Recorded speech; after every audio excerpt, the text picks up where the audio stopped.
Lugar sa Texas Panhandle, inuulan ng hailstones at nanganganib dahil sa mga buhawi. Ating alamin ang sitwasyon mula sa detalye ng balitang ibabahagi maya-maya.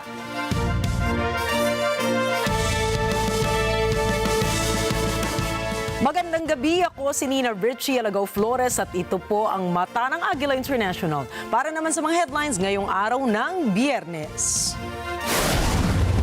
Malacanang naalarma sa panghihimasok ng China sa midterm election sa Pilipinas. China itinanggi ang nasabing alegasyon.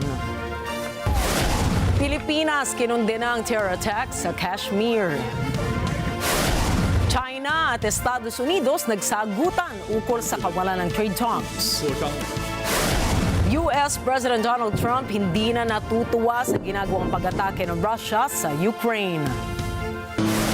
At 6 patay sa bumagsak na police aircraft sa Thailand.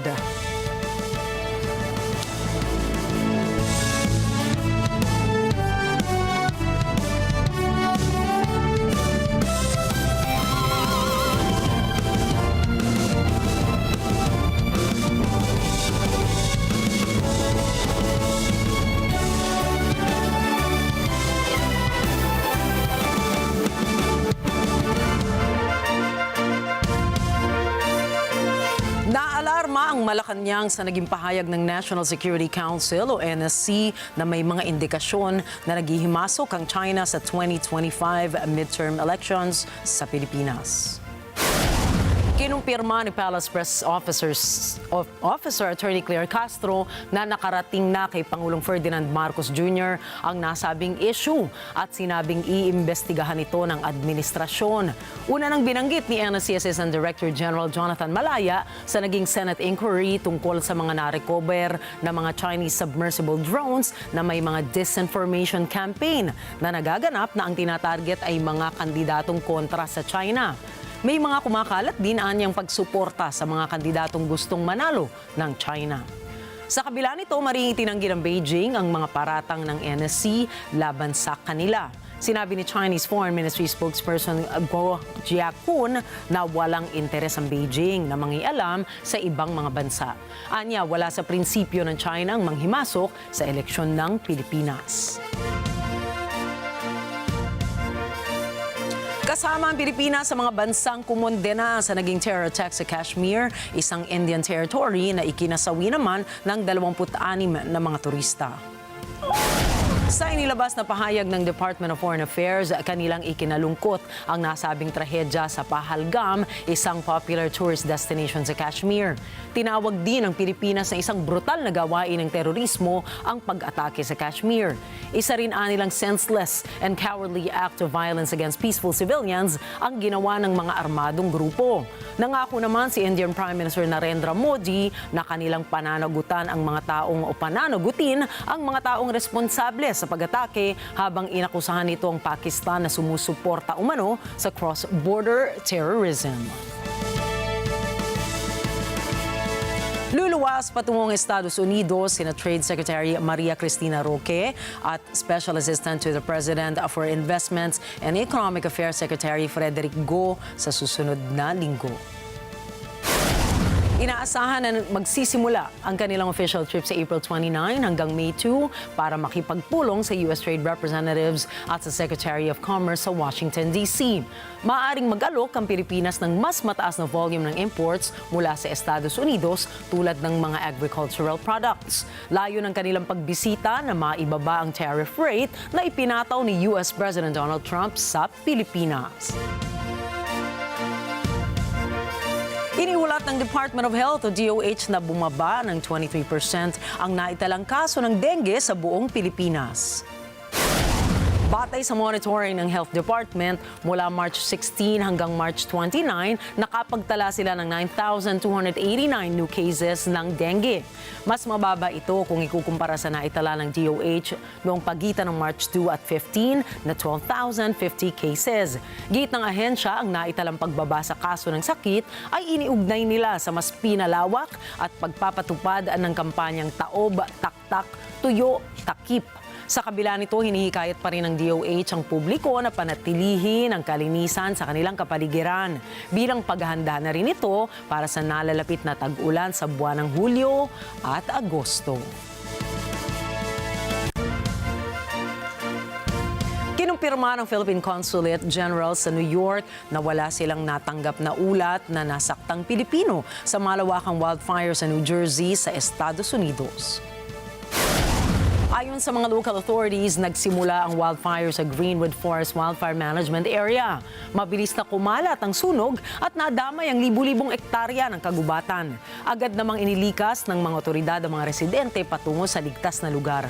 Batay sa pinakahuling ulat, nakontrol na ng mga bombero sa 50% ang sunog, ngunit patuloy pa rin ang banta sa mga ari-arian at kagubatan. Tiniyak naman ng konsulado na mahigpit nilang binabantayan ang sitwasyon mula nang magsimula ang wildfire. Hinimok din ng Philippine Consulate ang mga miyembro ng Filipino community sa mga apektadong lugar na manatiling alerto at sumunod sa utos ng mga otoridad. Naku, mapapakamot ulo na naman po mga motorista dahil nakaamba sa susunod na linggo ang panibagong taas presyo sa produktong petrolyo. Batay sa 4-day trade forecast, maaaring tumaas ng hanggang 80 sentimos hanggang 1.40 ang presyo sa kada litro ng gasolina. 40 sentimos naman hanggang piso ang posibleng taas presyo kada litro ng diesel. Habang 50 sentimos hanggang 70 sentimos naman ang magiging taas presyo sa kada litro ng kerosene o gaas. Ayon sa Department of Energy Oil Industry Management Bureau, kaya tumaas ang presyo ng oil products ay dahil ito sa hindi tiyak na supply ng langis dulot ng ipinataw na sanctions ng US sa Iran Oil Shipping Network.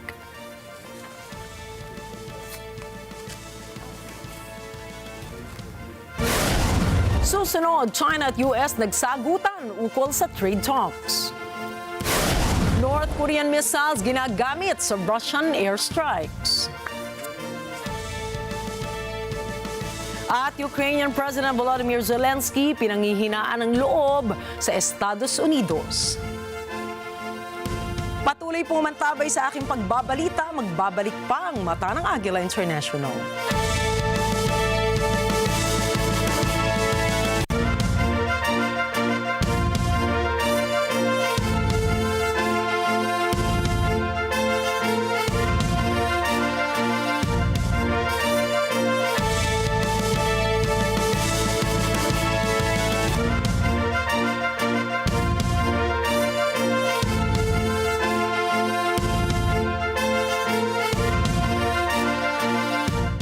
Trask?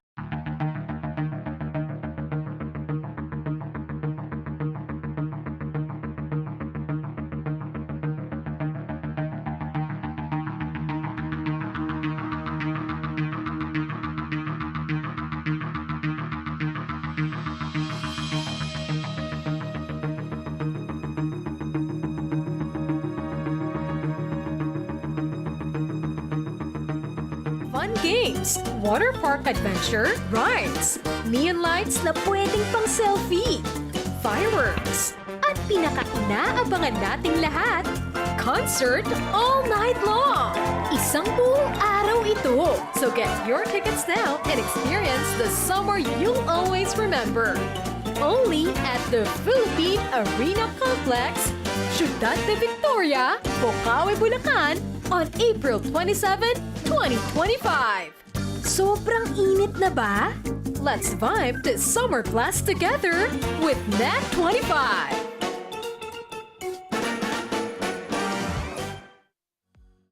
Blast 2025 is brought to you by our presenter, Clean and Fit.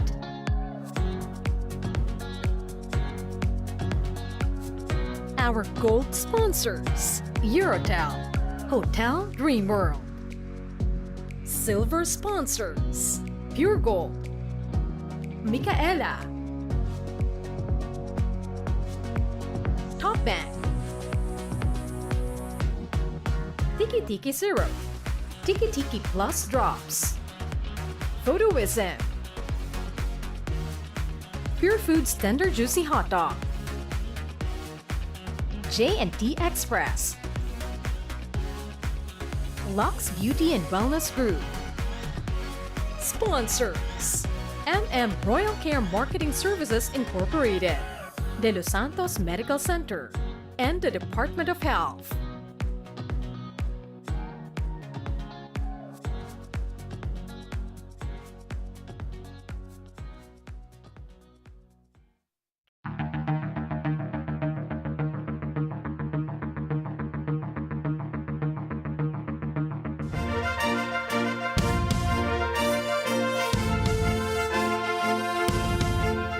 Na-monitor ng Chinese People's Liberation Army o PLA Eastern Theater Command na naglayag ang USS William P. Lawrence sa Taiwan Strait nitong Miyerkules.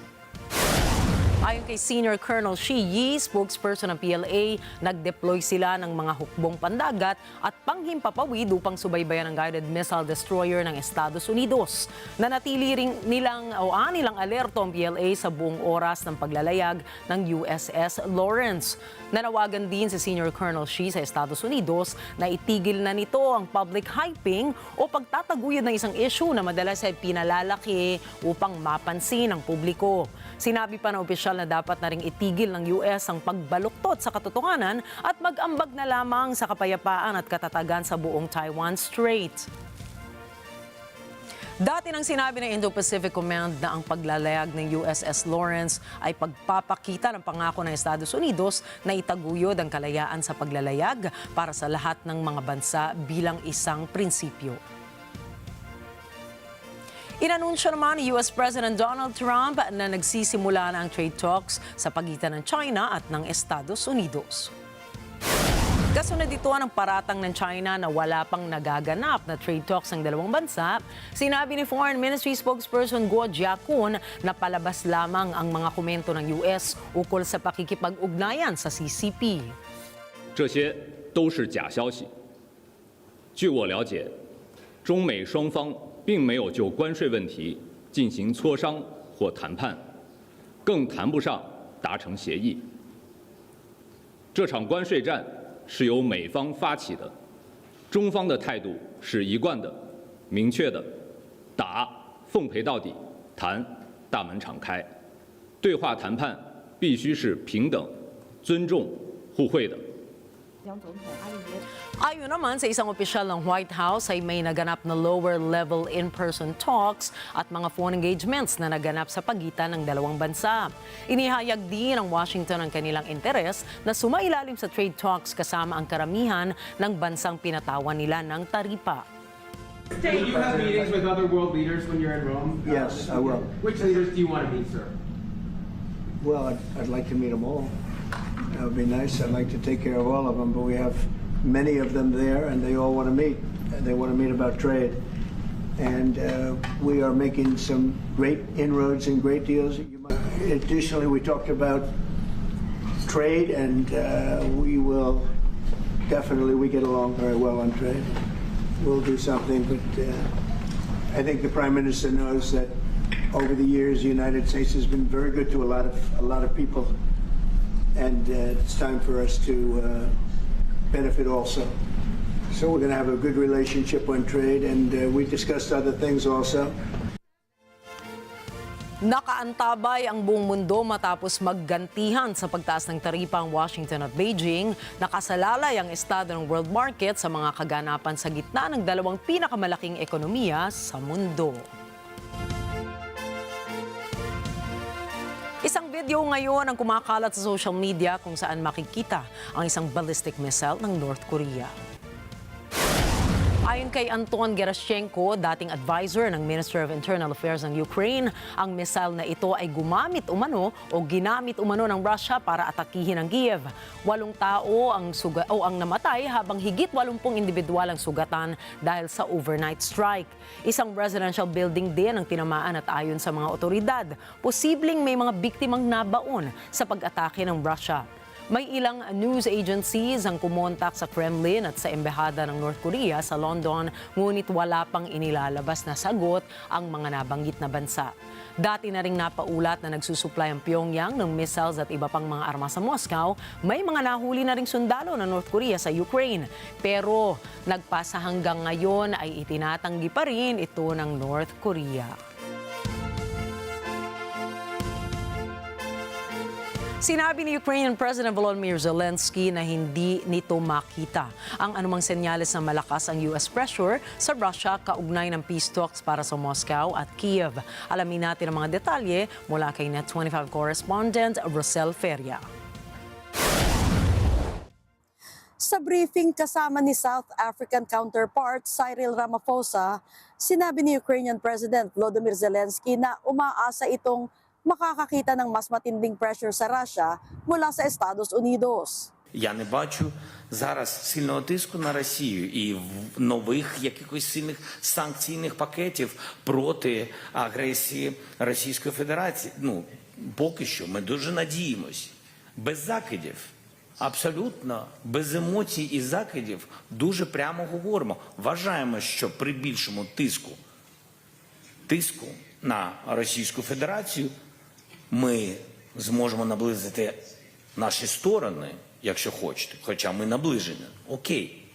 Ayon kay Zelensky, ginagawa ng Ukraine ang mungkahi ng mga kaalyado nito, subalit hindi anya nito kayang ipagsawalang bahala ang konstitusyon ng bansa. Ми все робимо, що пропонували партнери, тільки те, що суперечить нашому законодавству і Конституції, ми не можемо робити. І це зрозуміло, бо навіть боротьба за незалежність нашої держави, за наш суверенітет і за територіальну цілісність – це наше виживання. І тут ми абсолютно прямі і абсолютно прозорі. Ayon pa kay Zelensky, malaking kompromiso na sa bahagi ng Kiev ang sumang-ayon na makipagnegosasyon sa Russia sakaling may ceasefire nang nakapwesto. Нема сенсу без припинення вогню, безумовно, говорити про будь-які червоні лінії.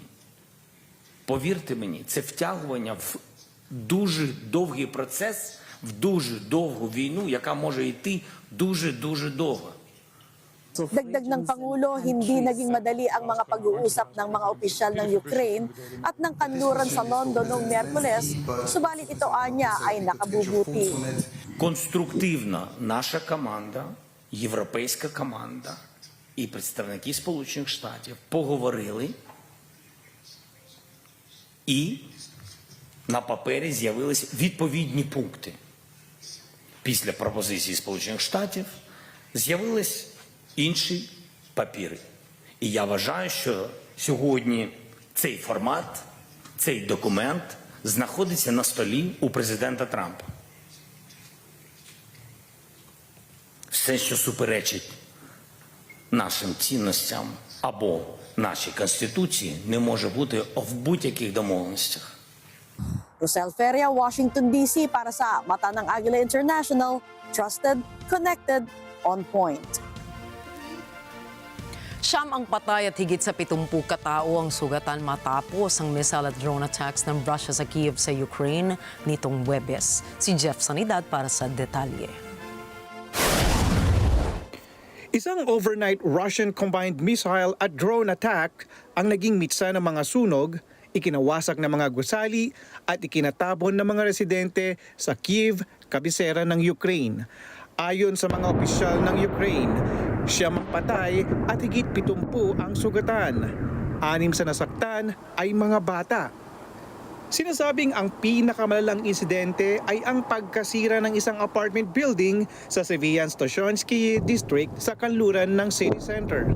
Ayon sa emergency service ng bansa, naglunsad ng operasyon ng rescue team sa 13 lokasyon sa Kyiv.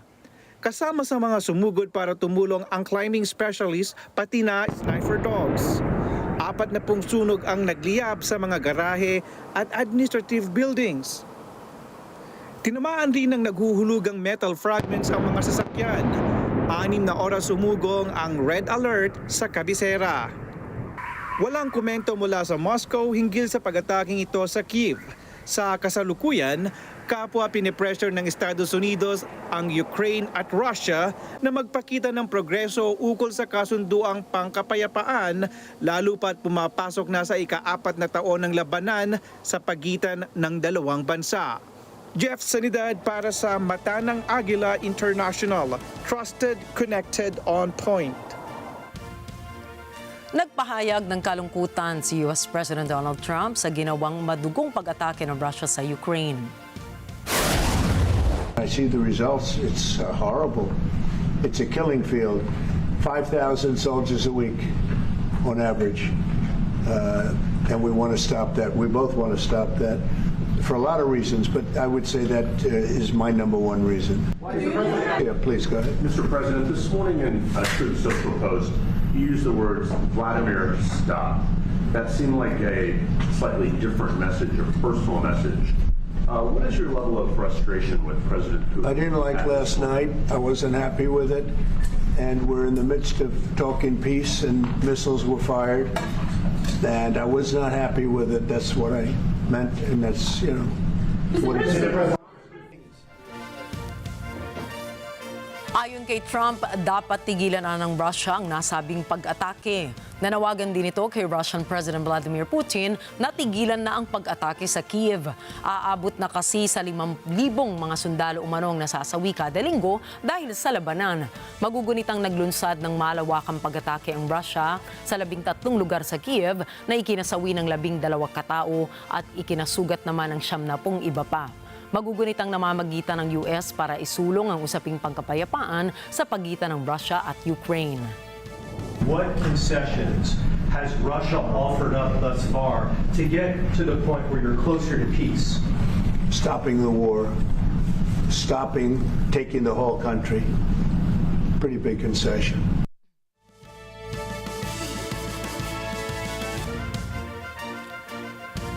Nagkita sina British Energy Minister Ed Miliband at Head of International Energy Agency Fatih Birol sa Energy Security Summit.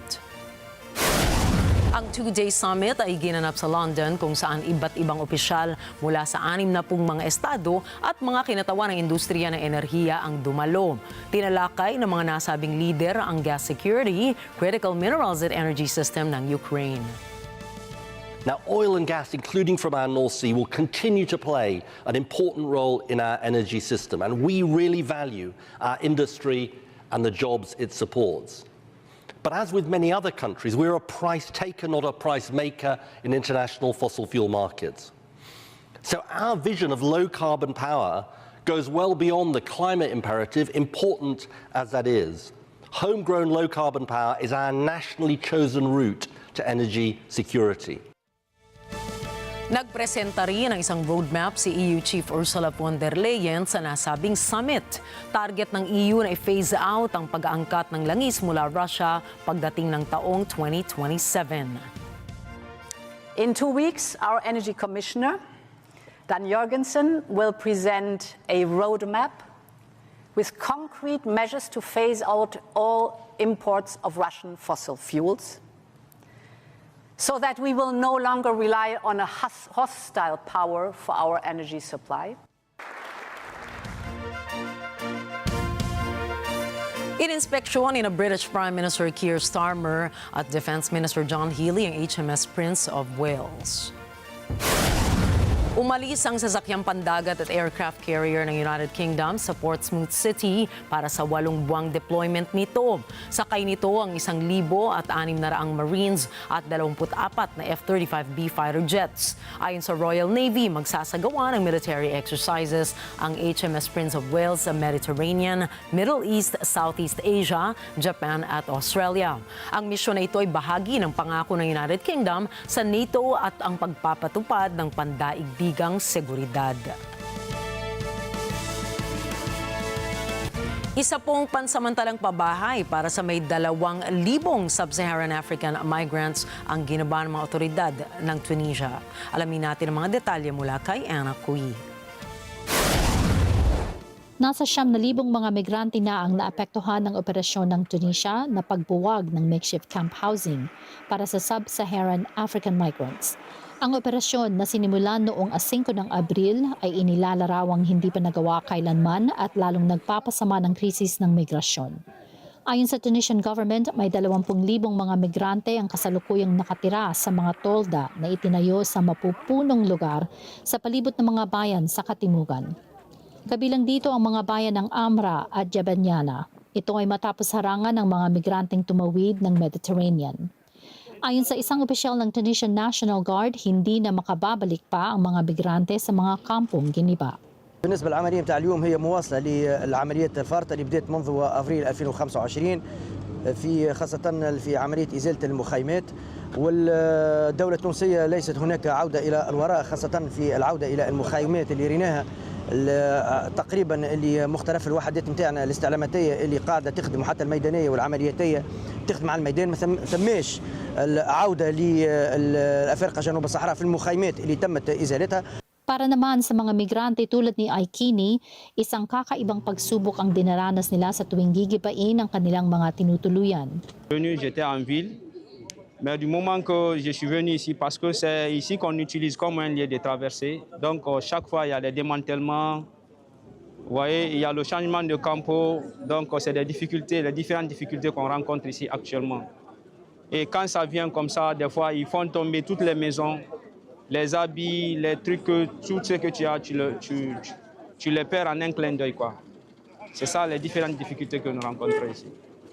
Tumindi ng tumindi ang tensyon sa pagitan ng mga migrante at mga residente ng Tunisia. Marami sa Tunisians ang nagreklamong paalisin ng mga migrante sa kanilang mga lugar. Kinondena ng human rights groups ang tugon ng gobyerno sa reklamo. Inakusahan ng mga ito ang Tunisian government ng racism, kalupitan sa mga migrante at pag-aresto sa mga aktivistang tumutulong sa mga inilikas.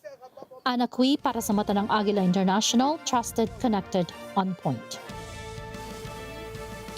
Pinangunahan ng New York ang 12 state upang pigilan ang Trump tariffs ng kasalukuyang administrasyon.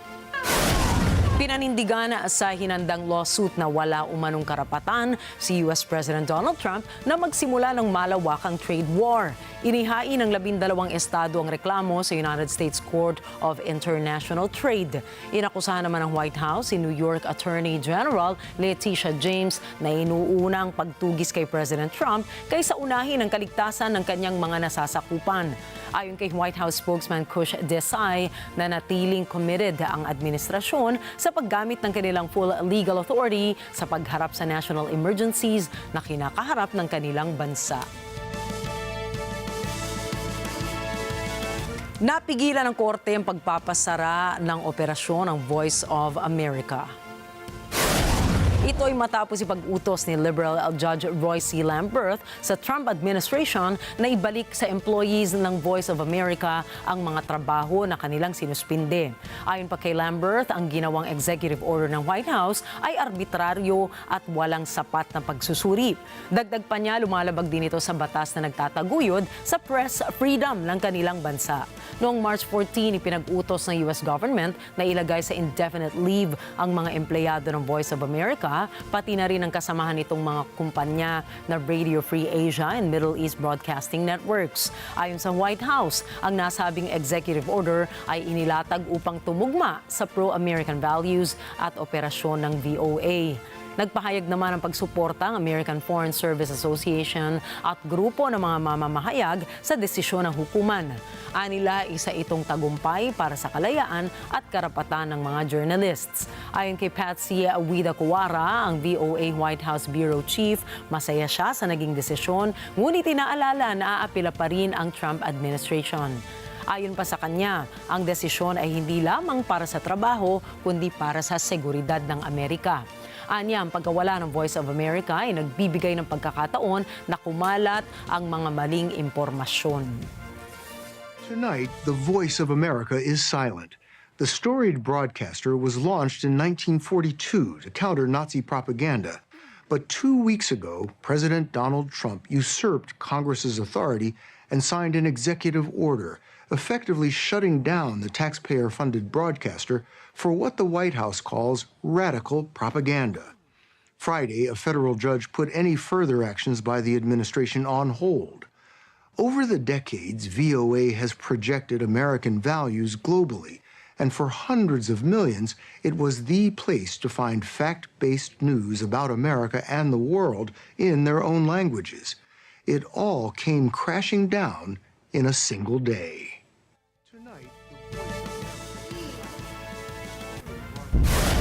Susunod, Texas State isinailalim sa severe weather warning. Chinese Shenzhou 20 crewed spaceship nagsagawa ng successful launch.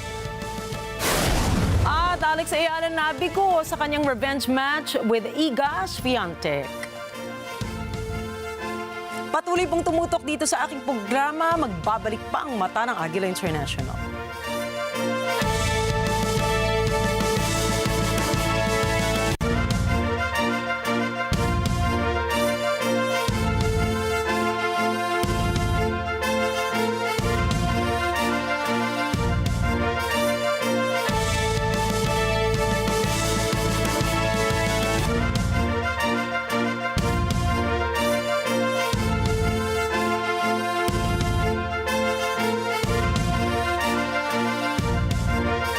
Trask Construction.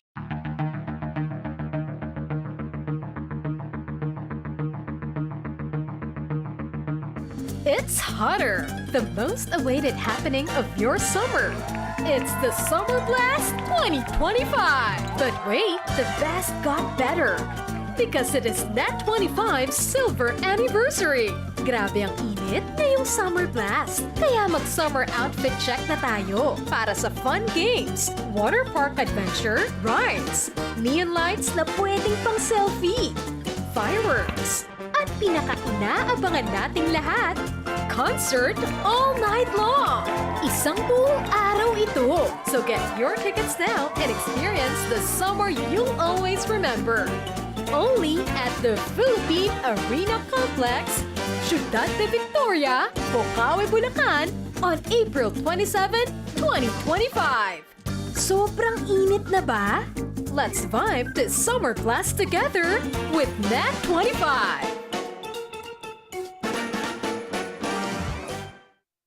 Summer Blast 2025 is brought to you by our presenter, Clean and Fit.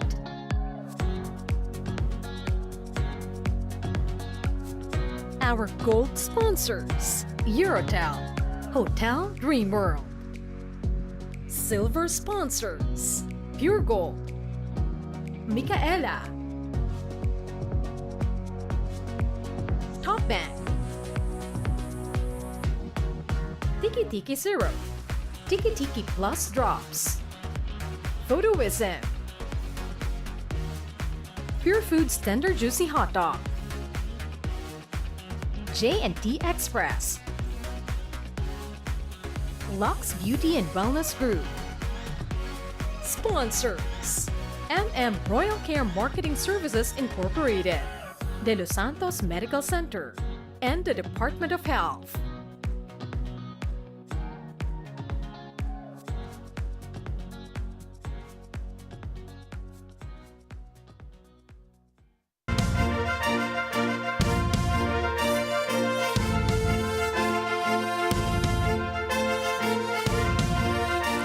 Muling nagbabalik ang mata ng Agila International sa pagpapatuloy po ng ating mga balita. Hindi nakaligtas ang 6 na sakay ng police aircraft sa Thailand matapos bumagsak ito sa baybayin ng Hua Hin. Ayon sa lokal na ulat, nasa gitna sila ng test flight para sa isang parachute training nang nag-malfunction ang makina ng aircraft sa himpapawid. Sa video footage, makikita ang ilang sandali ng pag-nosedive ng eroplano patungo sa tubig. Patuloy naman ang investigasyon ng mga otoridad sa sitwasyon. Kumakalap na rin sila ng mga ebidensya para matukoy ang sanhi ng plane crash. Samantala sa isang hiwalay na insidente, nakaligtas ang 3 sakay ng medical chopper sa Illinois matapos bumagsak, tumama at bumaligtad sa ilalim ng isang puno. Ayon sa salaysay ng mga nakasaksi, nagsasagawa ng helicopter landing ang Hartford Fire Department nang biglang bahagi ng isang training o bilang isang bahagi ng isang training exercise. Kinumpirma naman ng Arch Medical na walang nasawi sa insidente at nakikipagtulungan sila sa mga otoridad para tukuyin ang dahilan ng pagbagsak ng nasabing aircraft. Nagdeklara po ang National Weather Station ng tornado warnings sa ilang lugar sa Texas Panhandle dahil sa mga buhawi at mga hailstones na bumubuhos sa rehiyon. Giit ng National Weather Station, may lakas na hanggang 60 miles per hour ang mga buhawi na kanilang namataan sa Texas. Higit pa rito ay inaasahan ng weather station na magdadala ng kalat-kalat na pag-ulan at pagkidlat ang weather disturbance sa buong rehiyon. Inabisuhan din ng mga otoridad ang mga residente na manatili muna sa kani-kanilang mga tahanan dahil sa malakas na ihip ng hangin na nararanasan sa Texas Panhandle. Sinuwag ng mga toro sa India ang mga panindang gulay ng isang tinderong matapos silang makawala sa koral at pumunta sa palengke ng Janagad, Gujarat. Ayon sa lokal na ulat, may 2 toro ang nag-aaway sa kalsada kaya nang natalo ang isa sa mga ito ay dali-daling dumiretso ito sa stall ng mga gulay. Makikita rin sa CCTV footage ang mabilis na pag-iwas ng isang lalaki mula sa hayop at ang pag-alis ng tindero mula sa kanyang tindahan. Sa ibang angle ng video ay mapapansin na pumasok ang puting toro habang may ibang toro pa ang maksama sa gulo. Pinalayas naman ang mga tindero mga hayop mula sa kanilang mga tindahan sa pamamagitan ng pagpalo nito ng tubo dahil sa pinsalang idinulot nila sa kanilang negosyo. Wala namang nasaktang tao sa insidente at nahuli naman din ang mga nakawalang mga toro.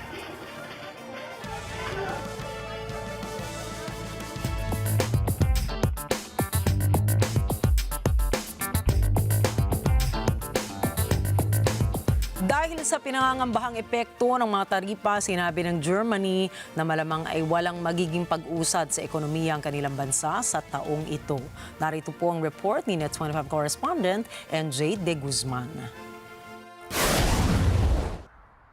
Noong Huwebes, binawasan ng gobyerno ng Germany ang economic growth forecast nito at sinabing napipinto ang kawalan ng pagbabago o stagnation imbis na tumaas ito ng 0.3%.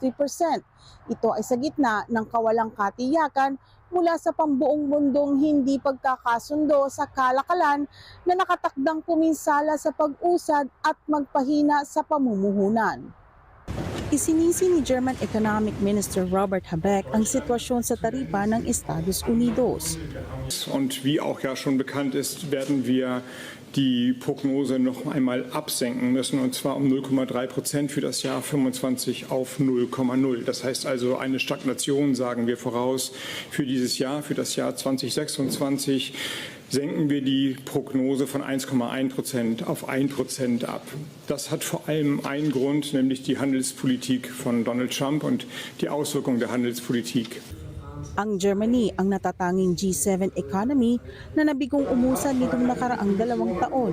Ang bansa ay pinakamalaking ekonomiya sa Europa, subalit sinasabing dahil sa taripa ng US, mananatili ang Germany sa hindi umuusad na kalagayan sa unang pagkakataon sa kasaysayan.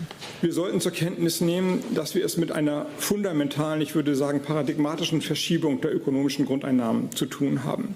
Wir haben es auf die harte Tour gelernt, als auf einmal eine drohende Gasmangellage abgewendet werden musste, aber man sah es schon davor bei dem Anstieg des Außenhandels, der Außenhandelsbilanz. Die Stärke der deutschen Wirtschaft, der Reichtum dieses Landes, die Steuereinnahmen, sie liegen eben maßgeblich an einem funktionierenden Handel, an einer funktionierenden globalisierten Welt. Und die ist nicht mehr. Nanawagan si Habeck sa European Union at Estados Unidos na humanap ng solusyon pangkalakalan. Gayon din na maghanda ang European Union ng countermeasures kung kinakailangan. NJ De Guzman, Washington DC para sa mata ng Agila International, trusted, connected, on point. Isinisi ng kumpanyang Nissan sa restructuring bites ang $5.26 billion na net loss o pagkalugi nito. Sinabi ng Japanese automaker na nagkaroon ito ng impairments na umabot ng higit sa $3.5 billion. Mahigit sa $421 million naman ang karagdagang restructuring costs ng Nissan. Upang makatipid, nagpaplano na ang kumpanya na magbawas ng trabaho at magsara ng mga planta. Nako, sa mga nangangarap po dyan na maging mga negosyante, ito na ang inyong big chance dahil umarangkada na po ang Franchise Asia Philippines 2025. Ito ang pinakamalaki at grandiosong franchise show sa Asia at sa buong mundo. Si Mark De La Rosa para sa balita.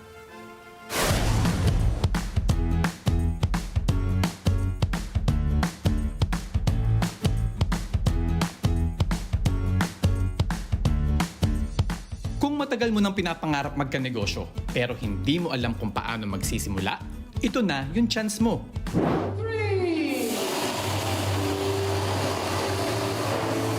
Dahil sinimulan na ngayong araw ang Franchise Asia Philippines 2025. And I couldn't be more excited to welcome each and every one of you to the biggest franchise show in Asia and one of the grandest in the world. Ang expo na ito na pinangunahan ng Philippine Franchise Association ay parang isang malaking tindahan ng business ideas. May libo-libong brands na pwedeng pagpilian na mga gustong sumakses sa negosyo. Franchising is one of the easiest ways to get into business. Kasi nga may 90% success rate. Kasi imagine mo, pagsimula mo ng negosyo, nandyan na yung brand, nandyan na yung produkto, lahat ng paano ipatakbo, tinuturo na sa'yo. And because of that, ang dami nagpa-franchise, and every franchise that opens creates 10 more jobs. Kaya 2 billion jobs na in the franchise industry ngayon. Hindi mo kailangang mag-start from scratch dahil tried and tested na ang business model nila. May free seminars, business talks at real-life stories ng mga nagsimula sa maliit pero ngayon, big time na. For the franchising aspect, with the help of RanCorp, they build our system. So basically, yung mga training, documentation, and right now, because of the help of RanCorp, we have 150 franchise stores nationwide. To think that we just started franchising in 2021. Makakausap mo rito mismo ang mga brand owners at franchise managers. Pwede ka na magtanong ng presyo, kita at kung paano magsimula at manatiling matatag sa industriya. Starting this year, makikita nyo na ang pagbubukas ng mga Mr. Donut stores na mas malalaki. We would like yung Filipino consumers natin to know that yung Mr. Donut sa Philippines is the same Mr. Donut store na nakikita nila sa ibang bansa. Like in Japan, Thailand, Taiwan, Indonesia, Hong Kong, and Singapore. Malaki ang tulong ng International Franchise Expo sa mga Pinoy entrepreneurs, lalo na yung mga nagsisimula pa lang. Sila yung dahilan kung bakit maraming Pinoy brands ang naging kilala nationwide. Pero hindi lang produktong Pinoy ang bida rito dahil pati bigating international names pinagkakaguluhan din. For those na gustong magnegosyo, come to Franchise Asia. It's April 25 to 27 dito sa SMX, Manila. Free entry siya as long as you pre-register franchiseasiaph.com. It's the best way if you wanna be your own boss. Mark De La Rosa para sa mata ng Agila International. Trusted, connected, on point. Sinaspindi ng India ang visa services nito para sa mga Pakistani. Kasunod ito na nangyaring pag-atake sa mga turista sa Kashmir. Itinanggi ng Pakistan na may kinalaman ito sa insidente. Pero itinuloy pa rin ng Foreign Ministry ang pag-revoke o pagpapawalang visa ng lahat ng mga kasalukuyang visa na in-issue ng India sa mga Pakistani. Pinayuhan din ng nasabing ahensya na umalis na sa Pakistan ang lahat ng mga Indian nationals doon. This is just the first step. These are the non-kinetic first steps that the government has taken to change the rules of engagement with Pakistan that is no longer business as usual. So no coming, no going visas. They will not be allowed, that we don't want them. Basically, this is the message, that we don't want them, we don't want to see them in our country, and those who are here will have to leave. May ilang mga Kashmir attack survivors ang nagsalaysay na nangyari ang pag-atake ng ilang militante sa may Baisaran Valley. Bigla na lamang anila silang pinaputukan ng mga armadong tao. Sinisilip din anila ng mga gunmen ang kanilang tent upang tiyakin kung may buhay pa bago sila paputukan. മടങ്ങി വന്ന് താഴെ എത്തി ഒന്ന് ഹോട്ടലിൽ കയറിയ സമയത്ത് ഭക്ഷണം കഴിക്കാൻ ഹോട്ടലിൽ കയറിയ സമയത്താണ് ഈ മിലിറ്ററി വാഹനങ്ങൾ പരക്കം പായുന്നത് കണ്ടത്. അദ്ദേഹം ഡ്രൈവർ പറഞ്ഞു, അവരെ സഹോദരൻ വിളിച്ചു പറഞ്ഞു പ്രശ്നമുണ്ട് പെട്ടെന്ന് സ്ഥലം വിട്ടോളാൻ. അങ്ങനെ ഡ്രൈവറുടെ സഹായത്തോടു കൂടെ പെട്ടെന്ന് പഹൽഗാം വിട്ട് ശ്രീനഗറിൽ എത്തിയതുകൊണ്ട് മാത്രമാണ് രക്ഷപ്പെട്ടതെന്നില്ല. ശരിക്കും പറഞ്ഞാൽ ആ കുതിരയിൽ നിന്നില്ല ഒരു വീഴ്ചയില്ലായിരുന്നു. Ibinida ng U.S. Treasury Secretary na may nakaabang na oportunidad pangkalakalan para sa isang big deal o malaking kasunduan sa pagitan ng Estados Unidos at China. Subalit kasabay nito ay ang pahayag na kailangang bumalanse ang China at magbago na. Narito ang report ni JC Yumul. Noong Miyerkules, dinetalya ni U.S. Treasury Secretary Scott Bessent kung papaanong pinatatakbo ng China ang economic model ng bansa nito upang makaiwas sa kapahamakan. China's current economic model is built on exporting its way out of its economic troubles. It's an unsustainable model that is not only harming China, but the entire world. Dagdag ni Bessent, may oportunidad na nakaabang ukol sa malaking kasunduan kung may pagbabago magmumula sa China. What I have said previously, there is an opportunity for a big deal here, that the U.S. is looking to rebalance to more manufacturing. The identity of that would be less consumption. If China is serious on less dependence on export-led manufacturing growth and a rebalancing toward a domestic economy. I think they use the term dual circulation. Well, right now it's really singular circulation. And if they want to rebalance, let's do it together. This is an incredible opportunity. I think if Bridgewater founder Ray Dalio were to write something, he could call it a beautiful rebalancing. China needs to change. The country knows it needs to change. Everyone knows it needs to change, and we want to help it change because we need rebalancing too. Nanawagan rin si Bessent sa International Monetary Fund at sa World Bank na mag-refocus sa pangunahing mga misyon nito na macroeconomic stability and development. Anin Bessent, naglayag na ng malayo ang mga ahensyang ito papuntaan niya sa walang kabuluhang mga proyekto tulad ng climate change. Ayon kay Bessent, binawasan ng mga proyektong ito ang pagiging epektibo ng IMF at World Bank. The IMF must hold countries accountable for implementing economic reforms, and sometimes the IMF needs to say no. The organization has no obligation to lend to countries that fail to implement reforms. Economic stability and growth should be the markers of the IMF's success, not how much money the institution lends out. The World Bank must be tech neutral and prioritize affordability in energy investment. In most cases, this means investing in gas and other fossil fuel-based energy production. In other cases, this may mean investing in renewable energy coupled with systems to help manage the intermittency of wind and solar. The history of humanity teaches a simple lesson. Energy abundance sparks economic abundance. That's why the bank should encourage an all-of-the-above approach to energy development. Minagyan din ni Bessent na ang mga salitang America First ay hindi nangangahulugang mag-isang Amerika.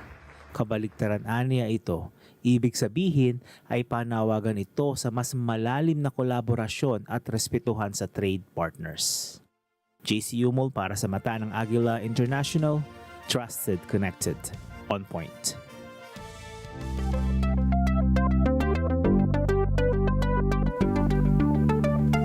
Matagumpay na inilunsad ng China ang Shenzhou 20 spaceship nito sa Jiuquan Satellite Launch Center. Sakay ng Shenzhou 20 ang tatlong astronauts na dadaong sa Tiangong Space Station na nasa orbit ng Earth. Tumagal lang 6.5 oras bago nakarating ang Shenzhou 20 spaceship sa Tiangong. Sinabi ng China Manned Space Agency o CMSA na magtatagal ang 6 na buwan ang kanilang astronaut sa space station. Sinalubong naman ang Shenzhou 19 crew, sina Commander Chen Dong, Chen Zhongrui at Wang Jie sa Tiangong. Dagdag ng CMSA, magkakaroon din ng 5-day handover duties ang dalawang crew teams sa Shenzhou.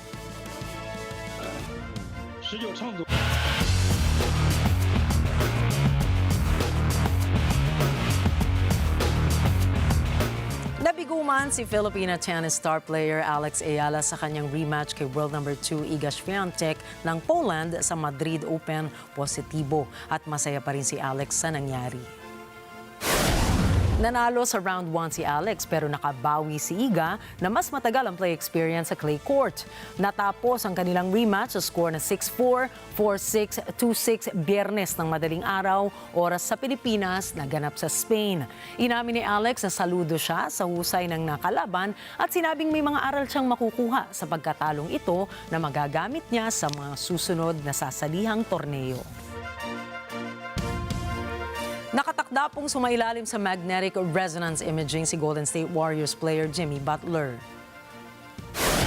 Ito ay matapos na magtamo ng injury mula sa kanyang matinding pagkakahulog kung saan naapektuhan ang kanyang tailbone. Nangyari ang insidente nang talunin sila ng Houston Rockets 109-94. Matapos siyang ma-foul ni Amen Thompson ay naging malakas ang kanyang pagbagsak.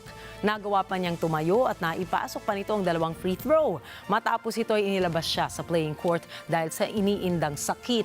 Umaasa si Warriors head coach Steve Kerr na makasama nila si Butler sa Game 3 laban sa Rockets.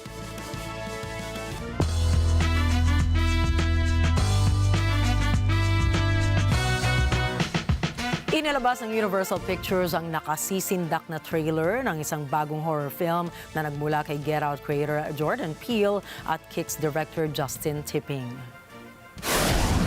Ang nasabing pelikula na pinamagatang Him ay tungkol sa isang injured quarterback na magsasanay upang muling makapaglaro sa tulong ng kanyang idolo na may tinatagong katakot-takot na sikreto.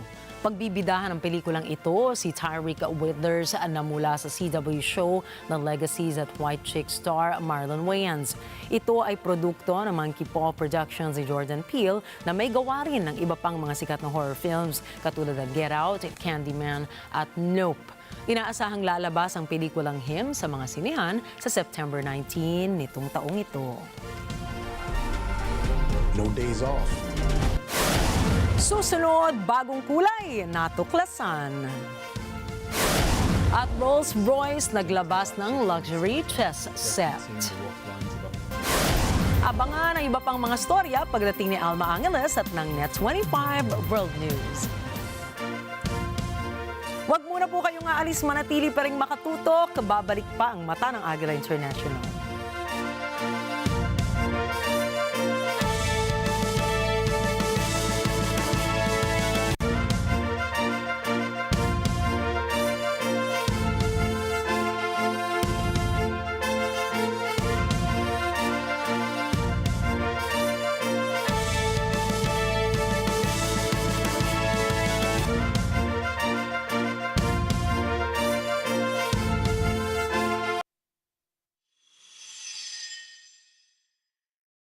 Hello po, ako po si Wedge Kujawat. Ako po si Gianna Llanes. At kasama po kaming nakikigalak sa pagdiriwang ng NET25 ng kanyang ika-25 taong anibersaryo. Happy 25th anniversary po sa ating himpilan to many more successful years to come. Mula po sa bumubuo sa produksyon ng Mata ng Agila sa Tanghali, masaya po kami sa pagdiriwang ng 25 taon ng ating himpilan.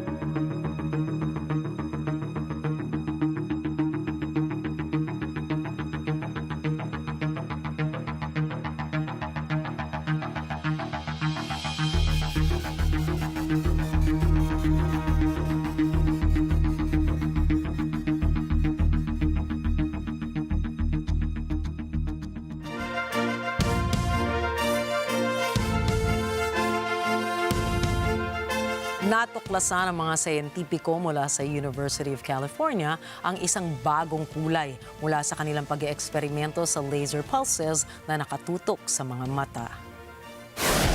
Tinatawag nila itong olo na sinasabing mailalarawan na para bagang intensely saturated teal. 5 sa mga taong kabilang sa eksperimento pa lamang ang nakakakita ng bagong kulay na ito. Pinaniniwalaan rin ng mga eksperto na ang patuloy na pag-aaral nito ay maaaring makatulong sa mga aplikasyon sa pag-unawa ng color blindness. Ang ganda.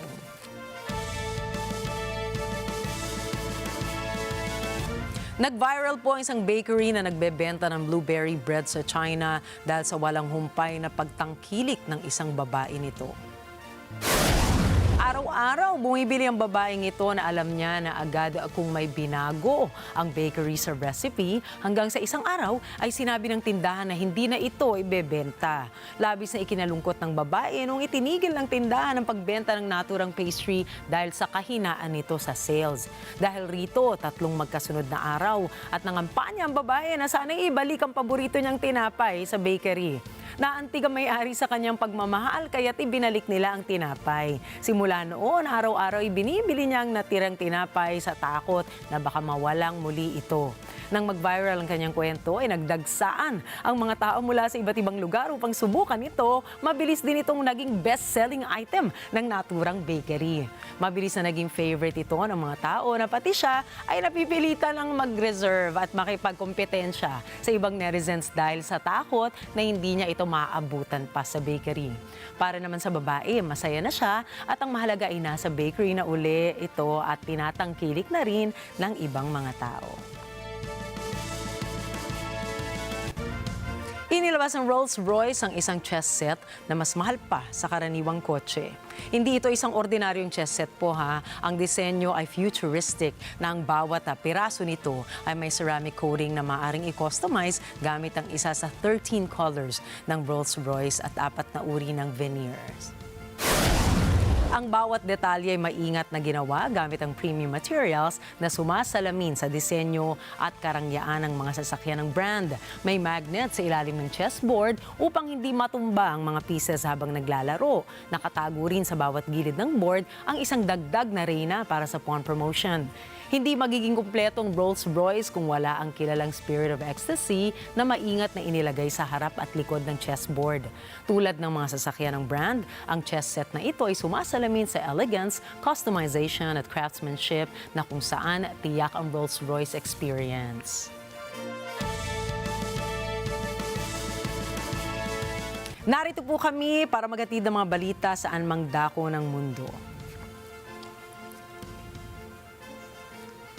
Ako po si Nina Richie Alago Flores at ito ang Mata ng Agila International. Para naman po sa mga balitang nangyari sa iba't ibang panig ng mundo, punta po tayo kay Alma Angeles para sa NET25 World News. Take it away, Alma.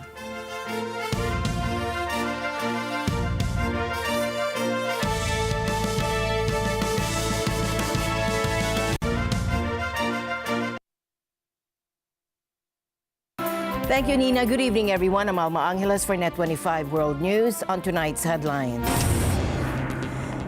President Marcos orders an investigation into alleged Chinese interference in next month's elections, following claims of troll farm links.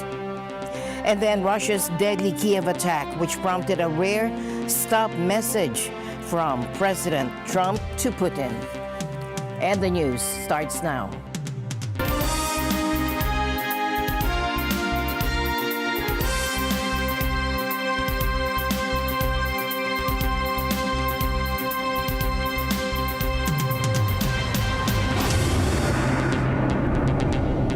Philippine President Ferdinand Marcos has ordered an investigation into alleged foreign interference in next month's elections after a top security official's warning the Chinese state-sponsored groups may be attempting to influence the outcome of the vote. Ito po ay talaga nakakaalarma at paiigtingin pa po natin ang sa utos na rin po ng ating administrasyon na imbestigahan ng malalim para malaman po natin kung ano man ang katotohanan patungkol po dito. The order came after a top National Security Council official told the Senate hearing today that signs of Chinese information operations had been detected. His comments coincided with Senator Francis Tolentino presenting what he said was evidence linking the Chinese embassy in Manila to the proliferation of troll farm operations in the Philippines. Tolentino said the embassy had paid a local marketing firm to run online operations and presented what he said was a copy of check issued by the mission as proof.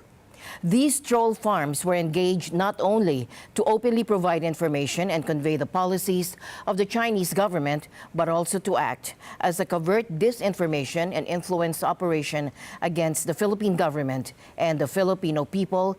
This according to Tolentino in a statement on Thursday. China's foreign ministry and its embassy in Manila rejected these accusations. At stake in the May elections are 317 congressional seats and thousands of local posts. But the fiercest contest is for 12 spots in the 24-seat Senate, a chamber known for its power in shaping policies. The allegations come amid strained ties and confrontations between China and U.S. allied the Philippines in the past few years over disputed features in the South China Sea. And now to the ongoing devastation in Ukraine. Even amidst the rubble in Kiev, there was a glimmer of hope overnight as rescue workers pulled a man alive after those intense Russian strikes. Sadly, the death toll has now climbed to at least 12, with many more injured. And this violence has even prompted a direct and somewhat unusual message from President Trump to Vladimir Putin. Here's more. Rescue workers found a man alive in the rubble in Kyiv after Russia hit the Ukrainian capital overnight. At least 12 people were killed in the missile and drone strikes, and at least 90 were wounded in the biggest attack there this year. Anxious friends and relatives of those missing stood near destroyed buildings hoping for good news. The violence led to a rare rebuke from U.S. President Donald Trump, who told Russian President Vladimir Putin on Truth Social, quote, "Vladimir, stop." Trump was asked about his message to Putin during a meeting with Norway's Prime Minister in the Oval Office. What is your level of frustration with President Putin? I didn't like last night. I wasn't happy with it. And we're in the midst of talking peace, and missiles were fired. And I was not happy with it. That's what I meant. Why are you not putting more pressure on Russia? I know a lot of Europeans. Putting a lot of pressure. You don't know what pressure I'm putting on Russia. They're dealing. You have no idea what pressure I'm putting on Russia. We're putting a lot of pressure. Can you maybe tell us that? We're putting a lot of pressure on Russia, and Russia knows that, and some people that are close to it know, or he wouldn't be talking right now. What concessions has Russia offered up thus far to get to the point where you're closer to peace? Stopping the war, taking the whole country. Pretty big concession.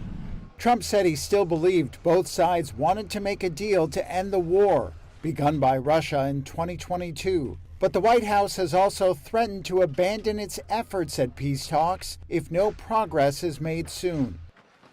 On Wednesday, Trump slammed Ukrainian President Volodymyr Zelensky over a comment in which Zelensky repeated that Kyiv would not recognize Russia's occupation of Crimea. Zelensky, who cut short his trip to South Africa after the Russian attack, said he did not see signs Washington was putting strong pressure on Russia. Ukraine's foreign minister said on X that the brutal strike showed that Russia, not Ukraine, was the obstacle to peace, a viewpoint shared by EU Foreign Policy Chief Kaja Kallas during her visit to Moldova. It is clear that we want peace. Moldovans want peace, Ukrainians want peace, the Europeans want peace. But the reality is that Putin is escalating attacks, and it's making it clear that he doesn't want peace. It takes two to want peace. It only takes one to want war. We have to keep supporting Ukraine, that they are able to defend themselves. Talks did take place between the U.S., Ukrainian, and European officials in London this week, and Zelensky said on Thursday that the meeting with a U.S. representative had not been easy, but that it had been constructive. A U.S. official said Trump's special envoy is expected to meet Putin on Friday for more talks. And we're following some disturbing news out of France. Police are reporting a deadly knife attack at a school in Nantes. Tragically, one student has been killed and 3 others have been injured. Now, this incident unfolded earlier today, and authorities say the attacker, a 15-year-old student at the school, was eventually stopped by teachers who bravely intervened. Understandably, there's a lot of anxiety among parents. Here's one father, Nicholas, speaking about the wait to be reunited with his children. Pour le moment, on attend de récupérer nos enfants. Et puis, For the moment, we're waiting to pick up our children.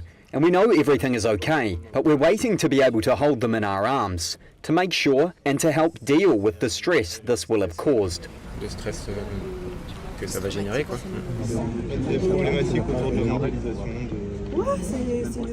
On était en cours de maths du coup et on entend les gens. We were in a maths class and we heard people running and screaming.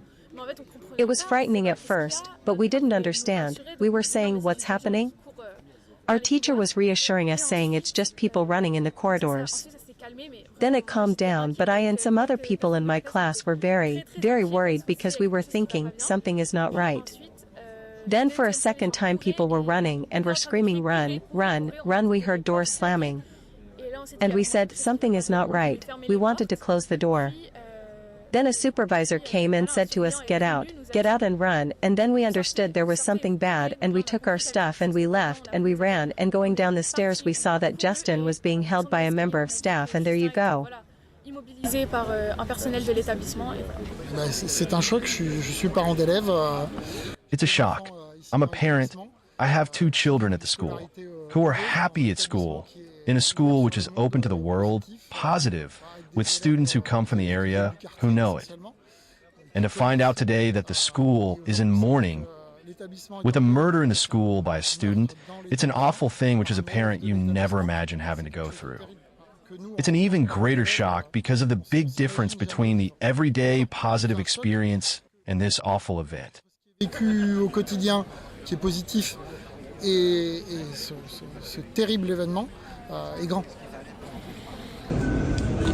While police haven't yet officially confirmed the age or gender of the student who was killed, French media are reporting that the victim was a girl. Importantly, at this early stage, investigators say there's nothing to suggest a terrorist motive behind this attack. And we're getting further details from French media. France Info is reporting that the stabbing may have followed some kind of conflict among students, and that the 15-year-old attacker had reportedly been suffering from depression.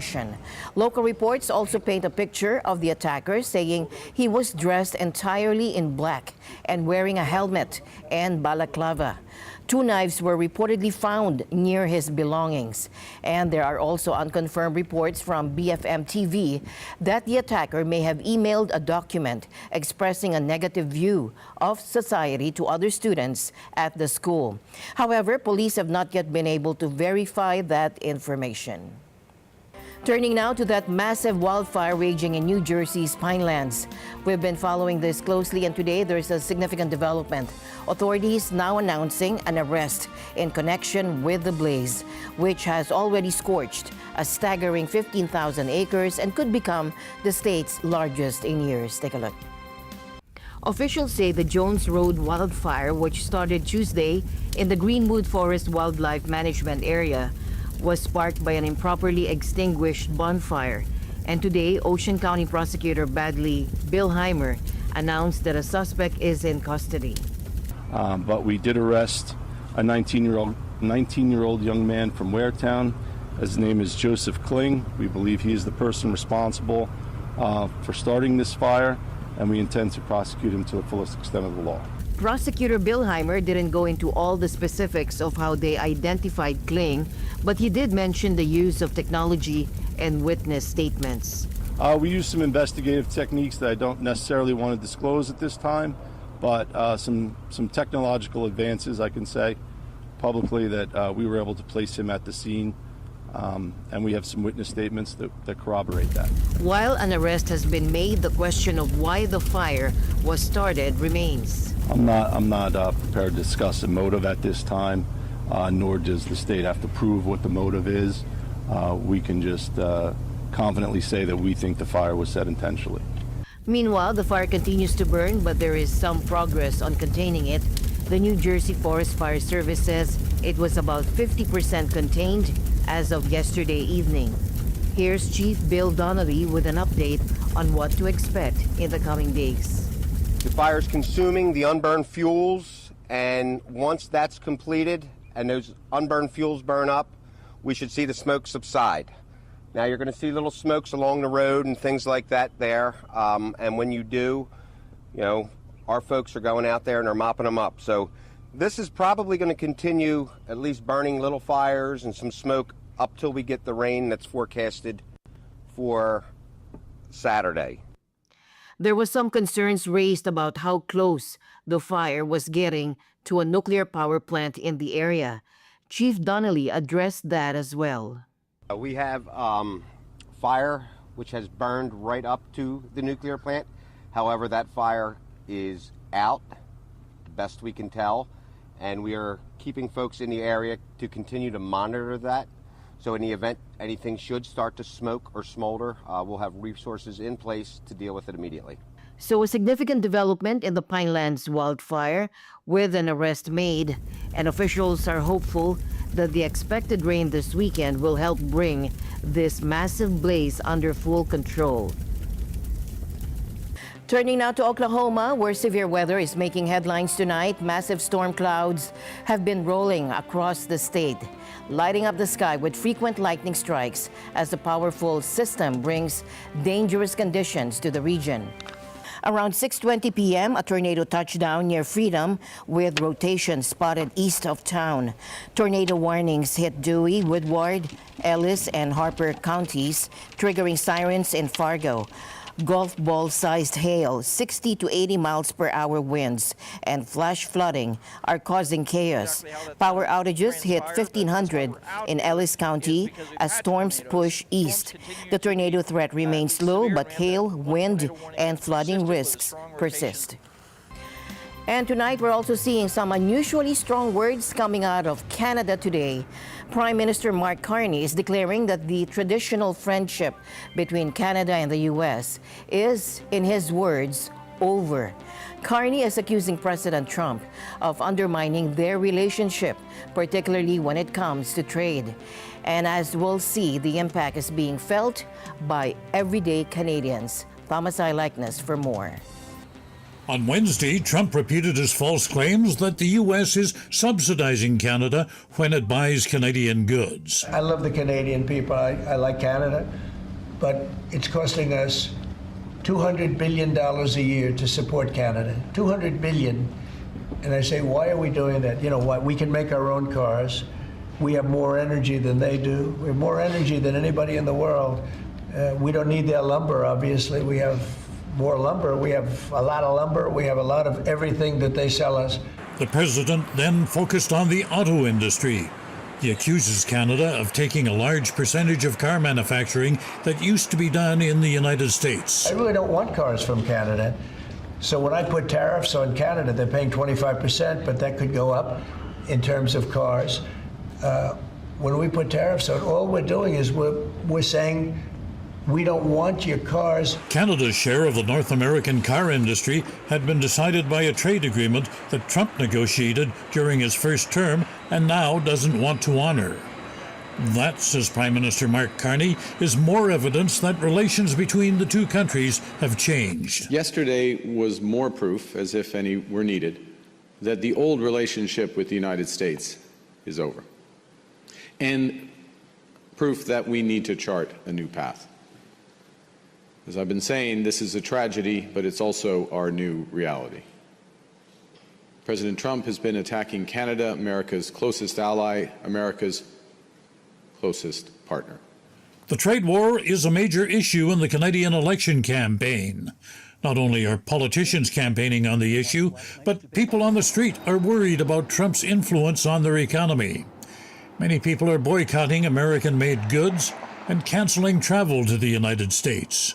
For his part, Carney says he's not prepared to give in to any unreasonable demands from Trump. To underscore again, the president, his ideas in his head, his designs, wants to break us so he can own us. The question is, who's going to stand up to that?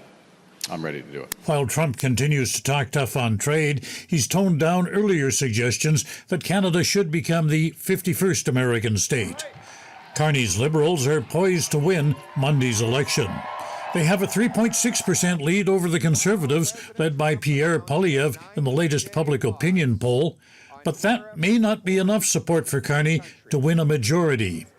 He may have to settle for a minority government that would have to be propped up by smaller parties. Thomas Highlikeness, NET25 World News. And we're getting some conflicting signals out of the U.S. and China today regarding those ongoing trade tensions. Despite President Trump's claims, Beijing is now saying flat out that the two sides are not currently engaged in any consultations or talks about tariffs. Take a look. China's Foreign Ministry spokesperson, Guo Jiakun, held a press briefing earlier today and directly contradicted President Trump's assertions from yesterday. Trump had suggested that trade talks were underway. Can you clarify, Mr. President, on China? Yeah, we are going to have a fair deal with China. It's going to be fair. Are you talking to them actively now? Actively. Everything's active. Everybody wants to be a part of what we're doing. They know that they can't get away with it any longer, but they're still going to do fine. But Guo stated very clearly. Regarding the first question you asked, yesterday, myself and my colleagues from the Ministry of Commerce have clearly answered this question. China and the United States have not held any consultations or negotiations on tariffs, and the United States should not mislead the public. Adding to the confusion, Guo also said he wasn't aware of any plans by Beijing to exempt tariffs on some U.S. imports. Regarding the second question you asked, I am not familiar with the specifics of what you are referring to. I suggest you to inquire from the competent authorities in China. Now, this comes after some reports suggested that China might be considering such a move. So right now, it's a bit of a he said, she said situation, leaving everyone wondering when or even if these two economic giants will actually sit down to discuss those high tariffs they've slapped on each other's goods. And the impact of these tariffs is significant.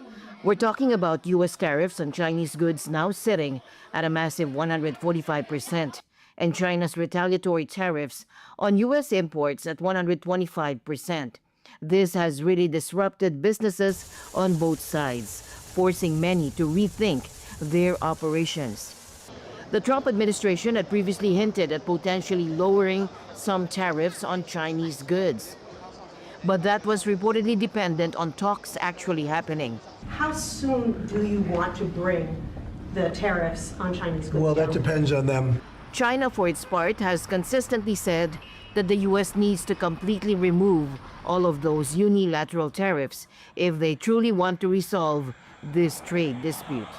Interestingly, just today, top policymakers in China held a meeting where they specifically emphasized the need to support their own businesses and workers who are facing these rising external shocks.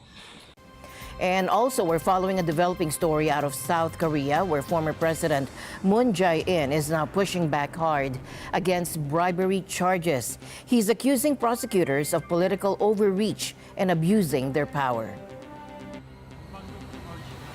Former South Korean President Moon Jae-in has been charged with bribery. That's according to a prosecution office spokesperson on Thursday, who says it's a case involving Moon's former son-in-law having a job at a Thai airline. Prosecutors allege former lawmaker Lee Sang-jik helped arrange the job at a Thai-based corporation that Lee controlled in 2018 to 2020. In return, Lee allegedly secured a top government position, head of South Korea's Small Business and Startup Agency. Lee has been charged with bribery and breach of trust. Prosecutors had been investigating whether Moon's former son-in-law getting hired, along with the salary and living expenses he received, amounted to an improper deal. They allege the job's salary of around $180,000 was irregular and constituted a bribe to the then president. In any case, it seems that my indictment on bribery charges, is a clear example of how the prosecution is becoming political and the abuse of prosecutorial power. 사례 같아서 앞으로 이제 그 점을 내 개인적인 Beyond revealing my personal innocence, I plan to focus on properly uncovering and informing the public about the abuse and politicization of the prosecution's power. 드러내고 좀 국민들에게 알리는데 좀 주력을 할 계획입니다. Moon, now 72, served as president from 2017 to 2022. He was succeeded by conservative leader Yoon Suk-yeol, who was recently impeached and removed from office after a controversial declaration of martial law. And tonight, across Europe, thousands are coming together to remember one of history's darkest chapters. In both Germany and Poland, moving ceremonies are taking place to mark Israel's Holocaust Remembrance Day, a powerful reminder of the millions who died.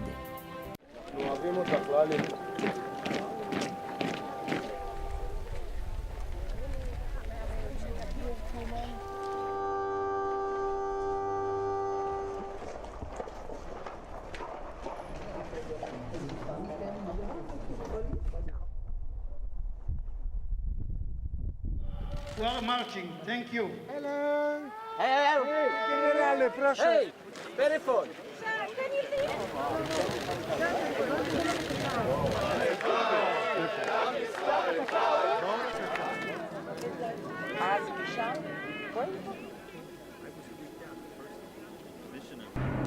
And the news continues here on NET25. We'll be right back. From groundbreaking food tech to essential agribusiness investment forum, we are taking you inside the biggest gathering of food and agribusiness leaders, the Phil Food Expo. We have 300 exhibitors. 75 of them are food equipment manufacturers. Because we see a tremendous opportunity in this particular field, especially among the small and medium-scale industry, where we hope to further develop their products. When you talk of food security, kailangan talaga natin ng maraming product. We have to balance the import against our production. So it's a question of really having the right supply chain. Open for business with Cesar Vallejos, Sunday, 9 p.m.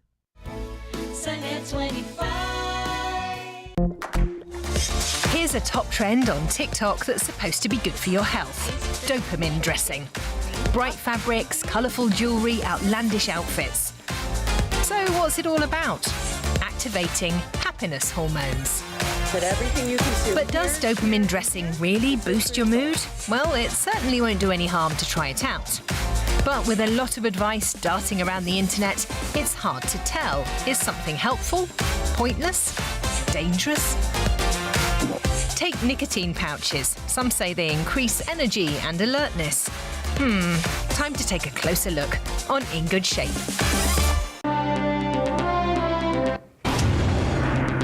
The Shanghai Auto Show is turning heads this week, and not just with your standard new models. We're seeing everything from experimental flying cars, yes, you heard that right, to SUVs with built-in hot pot cooking stations. It's a wild look at how car makers are trying to win over buyers in China's incredibly competitive market.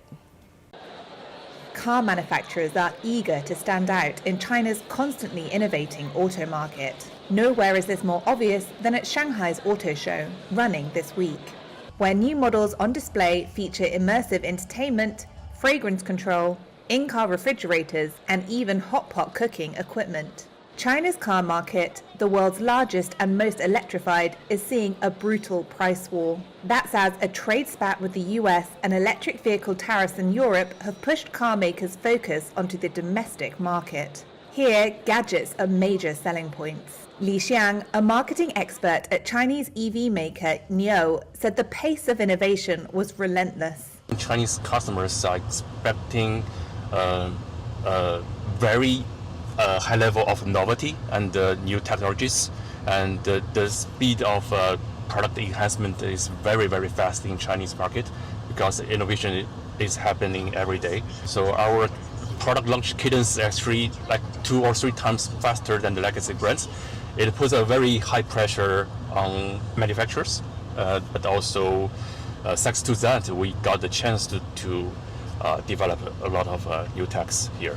Reuters reporter Casey Hall was at the show speaking to car makers and testing out the gadgets.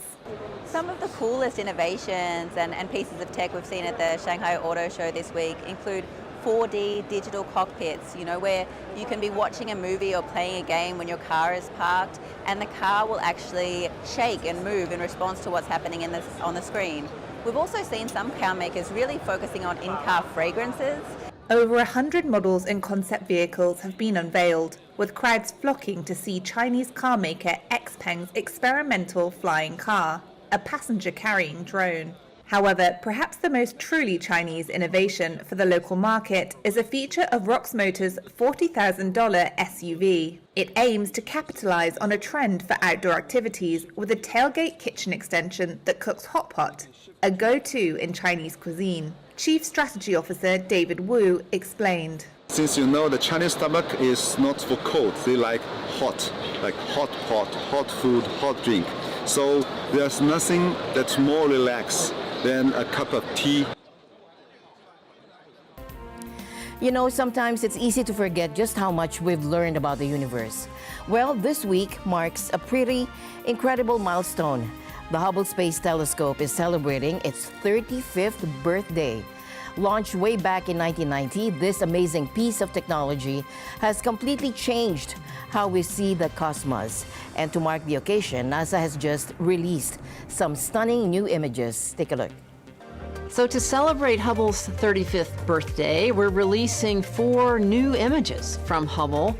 There are different parts of the universe. One of them is the Rosette Nebula, or a part of it, where stars are still forming.